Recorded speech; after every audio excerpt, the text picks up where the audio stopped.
మంచిర్యాల జిల్లా దండేపల్లి మండలంలోని అల్లీపూర్ గ్రామానికి చెందిన కొట్నాక్ తిరుపతికి తెలంగాణ రాష్ట్ర గిరిజన cooperative finance development corporation chairman అధికారికంగా ఉత్తర్వులు అందించగా ఆయన సొంత మండలం అయిన దండేపల్లి వచ్చిన సందర్భంగా మండలంలోని నాయకులు గిరిజనులు సాంప్రదాయమైన డప్పు సప్పులతో మండలంలోని ముత్యంపేట స్టేజ్ వద్ద ఎదుర్కొని శాలువతో సన్మానించి స్టేజ్ వద్ద గిరిజన జెండా వద్ద పూజ నిర్వహించి మండల కేంద్రం నుండి అల్లీపురం గ్రామం వరకు స్వాగతం పలికారు.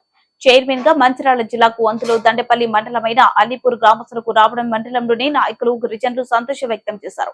ఈ కార్యక్రమంలో నాయకులు గిరిజన పెద్దలు యువ నాయకులు అధిక సంఖ్యలో పాల్గొన్నారు.